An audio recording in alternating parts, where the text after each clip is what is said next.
अथ श्रीयोगवासिष्ठे उत्पत्तिप्रकरणे 63तमः सर्गः।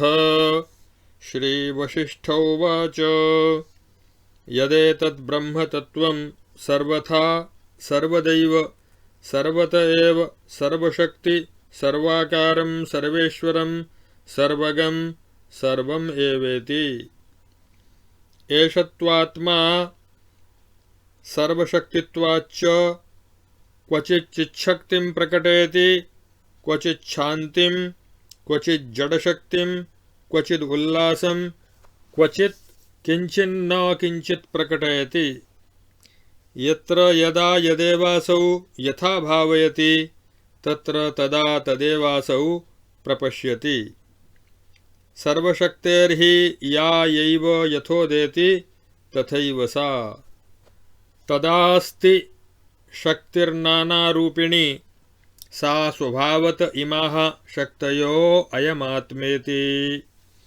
एवं विकल्पजालं व्यवहारार्थं धीमद्भिः परिकल्पितं लोके न विद्यते भेदः।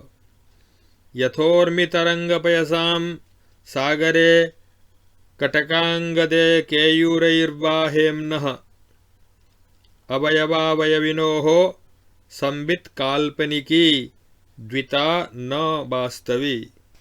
यथा यच्चेत्यते हि तथैव तन्न बाह्यतो नान्तरतश्चैतत्समुदेतिः। सर्वात्मत्वात् समाभासं क्वचित् किञ्चित् प्रपश्यति। सर्वाकारमयं ब्रह्मैवेदं ततं मिथ्याज्ञानबद्भिः। शक्तिशक्तिमत्वे अवयवावयविरूपे कल्पिते न पारमार्थिके। सद्वा भवत्वसद्वा चिद्यत् संकल्पयत्यभिनिविशति तत्तत्पश्यति सकला तत्सद्ब्रह्मैव चिद्भाति। इत्यार्षे श्रीवासिष्ठमहारामायणे वाल्मीकीये उत्पत्तिप्रकरणे लीलोपाख्याने चित्तविकारो नाम 63तमः सर्गः। अथ 64तमः सर्गः। श्रीवसिष्ठोवाच योऽयं सर्वगतो देवः परमात्मा महेश्वरः स्वच्छः स्वानुभवानन्द स्वरूपोऽन्तादिवर्जितः।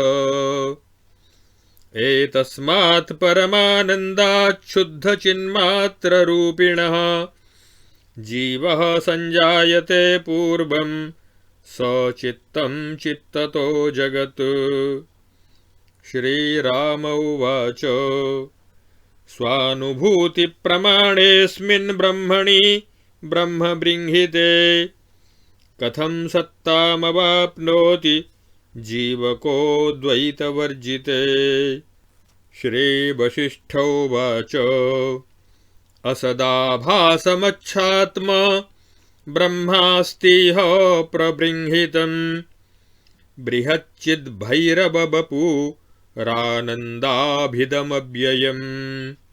तस्य यत्सममापूर्णं शुद्धं सत्त्वमचिह्नितं तद्विदामप्यनिर्देश्यं तच्छान्तं परमं पदम्। तस्यैवोऽद्य वा शान्ति यत्सत्त्वं संविदात्मकं स्वभावात् स्पन्दनं तत्तु जीवशब्देन कथ्यते। तत्रेमाह परमादर्शे चिद्व्योम्न्युनुभवात्मिका असंख्याः प्रतिबिम्बन्ति जगज्जालपरम्पराः। ब्रह्मणः स्फुरणं किञ्चिद् द्यदवाताम्बुधेरिव दीपस्येवाप्यवातस्य तं जीवं विद्धि राघव। शान्तत्वापगमेच्छस्य मनाक् संवेदनात्मकं स्वाभाविकं यत्स्फुरणं चिद्व्योम्नः सोऽङ्गजीवकः। यथा बातस्य चलनं कृशानोष्णता यथा शीतता वा तुषारस्य तथा जीवत्वमात्मनः चिद्रूपस्यात्मतत्त्वस्य स्वभाववशतः स्वयं मनाक्संवेदनमिव यत्तज्जीव इति स्मृतम् तदेव घनसंवित्या यात्यहं तामनुक्रमात् बह्न्यणुः स्वेन्धनाधिक्यात् स्वां प्रकाशकतामिव यथा स्वतारकामार्गे व्योम्नः स्फुरति नीलिमा शून्यस्याप्यस्य जीवस्य तथाहं भावभावना जीवोऽहं कृतिमादत्ते संकल्पकलयेद्धया स्वयैतया घनतया नीलिमानमिवाम्बरम् अहं भावो हि दिक्कालव्यवच्छेदी कृताकृतिः स्वयं संकल्पवशतो बातस्पन्दो इव स्फुरन् संकल्पोन्मुखतायातस्त्वहंकाराभिधः स्थितः चित्तं जीवो मनो माया प्रकृतिश्चेति नामभिः तत्संकल्पात्मकं चेतो भूततन्मात्रकल्पनं कुर्वंस्ततो व्रजत्येव संकल्पाद्याति पञ्चताम् तन्मात्रपञ्चकाकारं चित्तं तेजः कणो भवेत् अजातजगति व्योम्नि तारकापेलवा यथा तेजः कणत्वमादत्ते चित्तं तन्मात्रकल्पनात् शनैः स्वस्मात् परिस्पन्दाद् बीजमङ्कुरतामिव असौ तेजः कणोऽण्डाख्यः कल्पना कश्चिदण्डताम् प्रयात्यन्तः स्फुरद्ब्रह्मा जलमापिण्डतामिव कश्चिद्रागिति देहादिकलनाद्याति देहताम् भ्रान्तित्वं तदतद्रूपं गन्धर्वैश्च वसत्पुरम् कश्चित् स्थावरतामेति कश्चिज्जङ्गमतामपि कश्चिद्याति खचार्यादि रूपं संकल्पतः स्वतः सर्गादावादिजो देहो जीवः संकल्पसंभवः क्रमेण पदमासाद्य वैरिञ्चं कुरुते जगत् आत्मभूकलनात्मासौ यत्संकल्पयति क्षणात् तत्स्वभाववशादेव जातमेव प्रपश्यति चित्स्वभावात् समायातं ब्रह्मत्वं सर्वकारणं संश्रितौ कारणं पश्चात् कर्म निर्माय संस्थितिम् चित्तं स्वभावात् स्फुरति चित्तः फेन इवाम्भसः कर्मभिर्बध्यते पश्चात् डिण्डीरमिव रज्जुभिः संकल्पः कलना बीजं तदात्मैव हि जीवकः कर्म पश्चात्तनोत्युच्चैरुत्थाया कर्मतः क्रमात् क्रोडीकृताङ्कुरं पूर्वं जीवो धत्ते स्वजीवितं पश्चान्नानात्वमायाति पत्राङ्कुरफलक्रमैः अन्ये स्व एव ये जीवा एवमेवाकृतिं गताः पूर्वोत्पन्ने जगति ते यान्ति भूताश्रयां स्थितिम् स्वकर्मभिस्ततो जन्म मृतिकारणतां गतैः प्रयान्त्यूर्ध्वमधस्ताद्वा कर्मचित्स्पन्द उच्यते चित्स्पन्दनं भवति कर्म तदेव दैवम् चित्तं तदेव भवतीह शुभाशुभादि तस्माज्जगन्ति भुवनानि भवन्ति पूर्वम् भूत्वा निजाङ्गकुसुमानि तरोरिवाद्यात्। इत्यार्षे श्रीवासिष्ठमहारामायणे वाल्मीकीये उत्पत्तिप्रकरणे लीलोपाख्याने उत्पत्तिबीजाङ्कुरनिर्णयो नाम 64तमः सर्गः। अथ 65तमः सर्गः। श्रीवसिष्ठ उवाच परस्मात् कारणादेव मनः प्रथममुत्थितम् मननात्मकमाभोगि तत्स्थमेव स्थितिं गतम् भावाभावलसद्दोलं तेनायमवलोक्यते सर्गः सदसदाभासः पूर्वगन्ध इवेच्छया न कश्चिद्विद्यते भेदो द्वैतैक्यकलनात्मकः ब्रह्मजीवमनो माया कर्तृकर्म जगदृशाम् अपारावार विस्तार संवित् सलल बल्गनैः चिदेकार्णव एवायं स्वयमात्मा विजृम्भते असत्यमस्थैर्यवशात् सत्यं सम्प्रतिभासतः यथा स्वप्नस्तथा चित्तं जगत् सदसदात्मकम् न सन्नासन्न संजातश्चेतसो जगतो भ्रमः अथ धीसमवायानामिन्द्रजालमिवोत्थितः दीर्घः स्वप्नः स्थितिं यातः संसाराख्यो मनोबलात् असम्यग्दर्शनस्थाणाविव पुंस्प्रत्ययो मुधा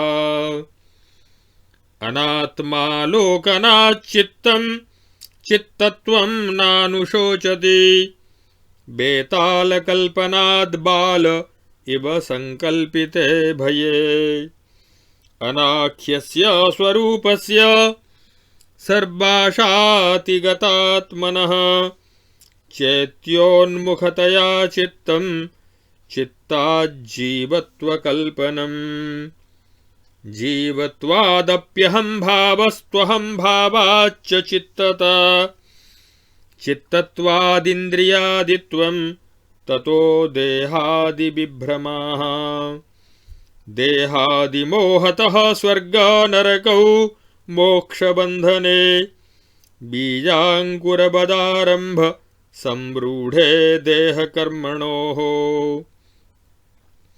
द्वैतं यथा नास्ति चिदात्मजीवयोस्तथैव भेदोऽस्ति न जीवचित्तयोः यथैव भेदोऽस्ति न जीवचित्तयोस्तथैव भेदोऽस्ति न देहकर्मणोः कर्मैव देहो ननु देह एव चित्तं तदेवाहमितीह जीवः स जीव एवेश्वर चित्स आत्मा सर्वः शिवस्त्वेकपदोक्तमेतत्।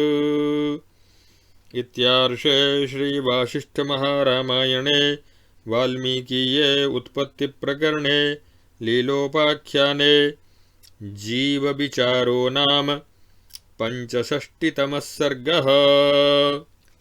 अब आगे के 3 सर्गों में अर्थात 63, 64 और 65वें सर्ग में ब्रह्म की सर्वरूपता तथा उसमें भेद का अभाव एवं परमात्मा से जीव की उत्पत्ति और उसके स्वरूप का विवेचन तथा च परमात्मा से ही मन की उत्पत्ति और मन का भ्रम ही जगत है, इस बात का प्रतिपादन तथा जीव और चित्त आदि की एकता के स्वरूप का वर्णन किया गया है। श्री वशिष्ठ जी कहते हैं, रघुनंदन, यह जो ब्रह्म तत्व है वह सर्वथा सर्वदा सब ओर से सर्वशक्तिमान, सर्वस्वरूप, सर्वेश्वर, सर्वव्यापी और सर्वमय ही है। वह जब जहाँ जिसकी जिस प्रकार से भावना करता है तब वहाँ उसी को प्रत्यक्ष देखता है। सर्वशक्तिमान परमात्मा से जो जो शक्ति जैसे जैसे उदित होती है वह उसी प्रकार की रहती है। ऐसी स्थिति में वह शक्ति स्वभाव से ही नाना प्रकार के रूप वाली है। परमार्थ दृष्टि से ये सारी शक्तियाँ यह आत्मा ही है, अर्थात शक्ति और शक्तिमान परमात्मा में कोई भेद नहीं है।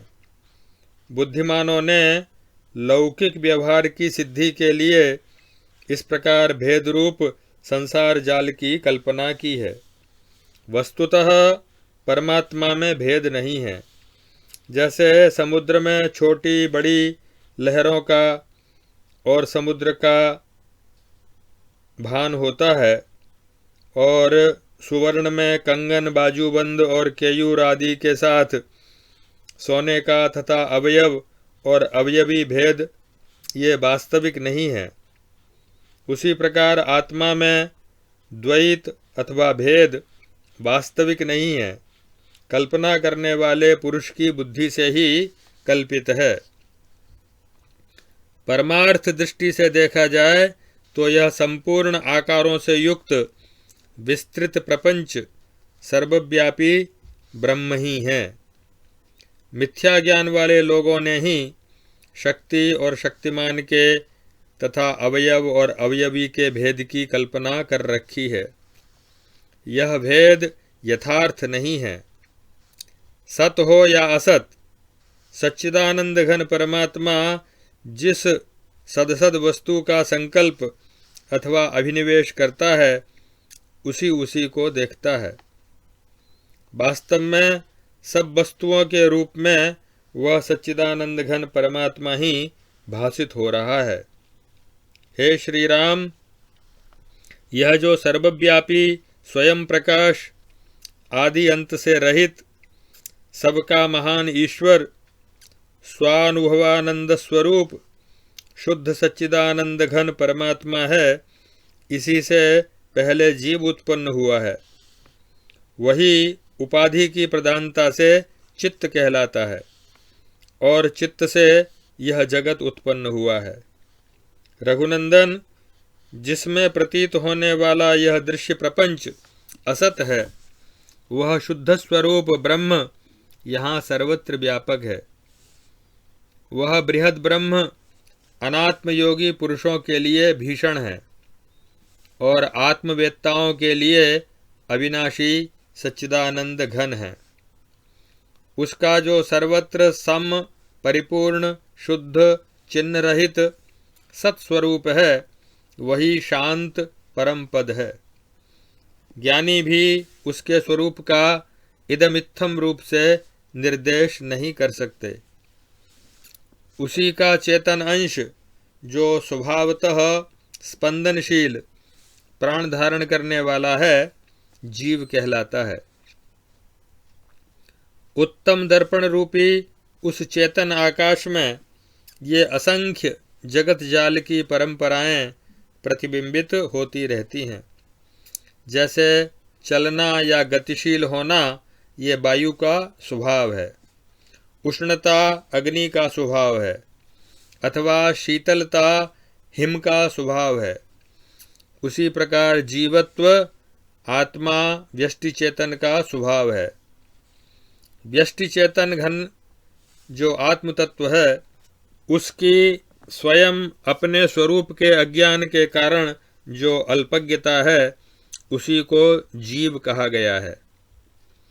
कोई पुण्यात्मा पुरुष दिव्य देह आदि की भावना करने से शीघ्र ही देवता आदि के शरीर को प्राप्त होता है और उस देह में रहकर वह गंधर्वों या अन्य देवताओं से सुरक्षित नगर अमरावती आदि में निवास करता है।